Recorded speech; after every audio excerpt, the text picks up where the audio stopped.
One day during the summer, the groom cleaned my feet and legs, brushed my hooves, even parted the hair on my forehead. He dressed me with such special care. I thought some new change must be at hand. Willie seemed half anxious and half happy as he got into the carriage with his grandfather. "If the ladies like him," said the old gentleman, "they'll be pleased and he'll be pleased. We can but try." At the distance of a mile or two from the village, we came to a pretty small house. Willie rang the bell and asked if Miss Blomefield or Miss Ellen was at home. Yes, they were. So while Willie stayed with me, Mr. Thorogood went into the house. In about 10 minutes he returned, followed by 3 ladies. They all came and looked at me and asked questions. Miss Ellen liked me very much. But Miss Lavinia said that she would always be nervous when riding behind me. She thought that I might fall again, because I had once been down.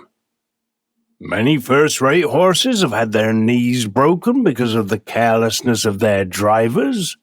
It was not the horse's fault. I can tell he is a very good horse. Of course, I do not wish to influence you. If you want, you can have him on trial. Then your carriage driver will see what he thinks of the horse," said Mr. Thorogood.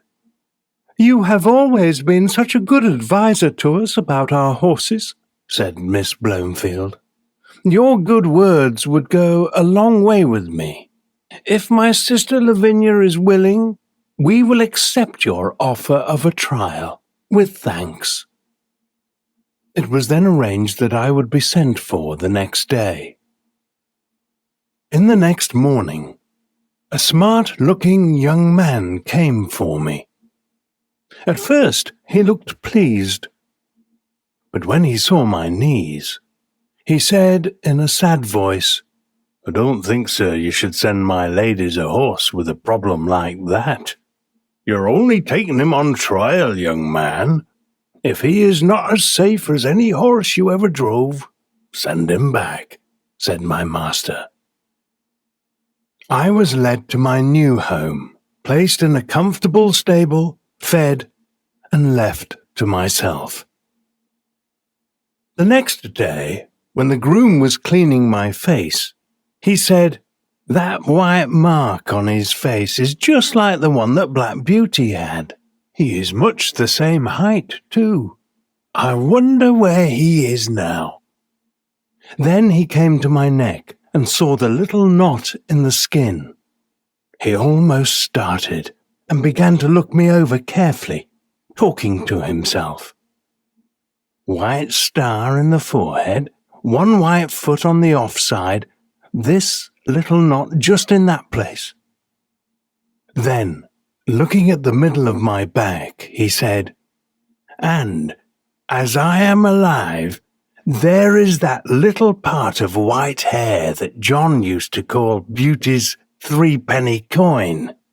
It must be Black Beauty. Beauty! Beauty! Do you know me? Little Joe Green that almost killed you." And he began patting and patting me, as if he was quite excited. I could not say that I remembered him, for now he was a fine grown young man. But I was sure that he knew me, and that he was Joe Green. I was very glad. I put my nose up to him and tried to say that we were friends. I never saw a man so pleased. In the afternoon, I was put into a low open carriage and brought to the door. Miss Ellen was going to try me, and Joe went with her. I soon found that she was a good driver, and she seemed pleased with my speed. I heard Joe telling her about me, and that he was sure I was Squire Gordon's old Black Beauty. When we returned, the other sisters came out to hear how well I did. Miss Ellen told them what she had just heard and said, "I shall certainly write to Mrs. Gordon and tell her that the horse she liked the most has come to us. How pleased she will be." After this, I was driven every day for a week or so. As I appeared to be quite safe, Miss Lavinia at last tried out in the small closed carriage. Then the ladies decided to keep me and call me by my old name of Black Beauty. My ladies have promised that I shall never be sold, so I have nothing to fear. I have now lived in this happy place for a whole year. Joe is the best and kindest groom. My work is easy and pleasant, and I feel my strength and spirits all coming back again. Here my story ends. My troubles are all over, and I am at home. And often before I am quite awake, I fancy I am still in the fruit farm at Birtwick, standing with my old friends under the apple trees. The end.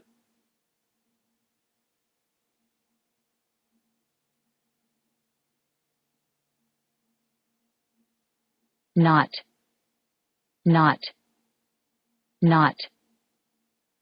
Carelessness.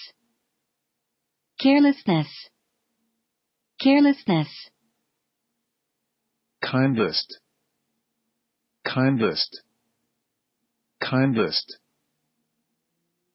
Height.